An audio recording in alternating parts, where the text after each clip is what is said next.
Welcome to this edition of CRPA News. This is the Ventura Gun Show Alert. I'm Rick Travis, Executive Director of the California Rifle Pistol Association, and with me today is our Advocacy and Outreach Manager, Kevin Small. Welcome, Kevin. Thank you. So, Kevin, we have seen a concerted effort by the anti-left 2A agenda coming against us at gun shows, trying to remove these under the guise of safety. It seems like they will cherry pick and use any event that they can or any opportunity they can to try to close these down. We've seen it in Orange County, the attempts made. We've seen what happened in Del Mar. And now we're at Ventura, which unfortunately is the site of a tragic incident that just happened a few weeks ago, but had absolutely zero to do with this gun show. What is happening on Tuesday? And why is it so important for our members and our community to be there in strength? Well, it is definitely a concerted effort and something that we've seen with every single meeting like this that we've gone to. As the meetings tend to progress, more and more people from that group come. So whereas 2 months ago there were just a few, last month there were more, and we're expecting more this month. What is actually going on in the meeting this month, we are expecting a report from the ad hoc committee that was looking into the validity of the shows themselves.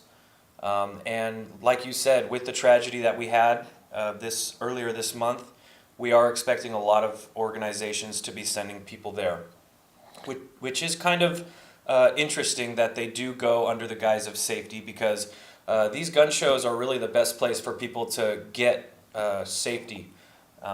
When it comes to any kind of training, that's promoting safety. When it comes to just general safety tips for the range or at home, all of these things are offered at these shows. These are the best places for people to go for that purpose.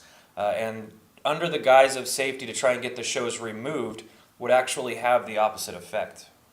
Kevin, one of the issues I want our members and people that will be there to support is to understand getting there, and that this is not a one-off event. This isn't, you're going to show up once, and whatever the decision is that day, it's done. That the opposition is committed to the long-term haul to remove our Second Amendment. I mean, never before in a post-election have we heard so many Democrats from the left come out and try to politicize this and make this a Democrat versus Republican way. In fact, the Second Amendment's a constitutional right, but there's obviously a focus to repeal it, and part of that repealing is also denying access to these gun shows. You know, what is it that you're seeing when you're in these meetings fighting on behalf of our membership? Well, that's absolutely something that I'm seeing. There is generally a atmosphere within the gun-owning community that you go to the meeting, you get up in front of these people, you speak your part, and you're done. The other side doesn't work like that. The other side goes and gets up and speaks, and then the next month they're bringing 4 of their friends. Something that we need to understand is doing our part is more than showing up once. We need to continue to show up. And we also need to create an understanding that we have stories too. There tends to be more and more emotional arguments made. While it may seem appealing to use facts, as we will continue to use facts to substantiate our arguments, what we also need to do is let them know that, you know, we are people too. We have stories too. We have tragedy too. And by letting them understand that that is actually on both sides of this argument, and that we both really want the same thing, which is less crime and less violence, it may allow them to appeal to us a little bit more, because there is definitely a stigma that's been put out there that the gun-owning community doesn't have those things. So this really comes down to telling your story. Everybody's got a story. So it's time for us to tell ours. And it's time for us to tell ours again and again, because that's how we're going to be able to appeal to, for this example, the Fair Board.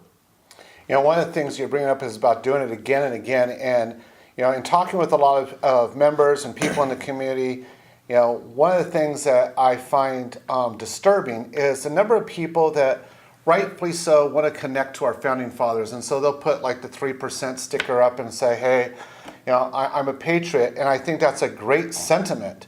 But that's all it is if you don't show up, because if you were to actually look at those founding fathers and the people that fought for this Constitution that we still enjoy in this country, they didn't show up just for an hour. They showed up day in and day out for years to fight for that.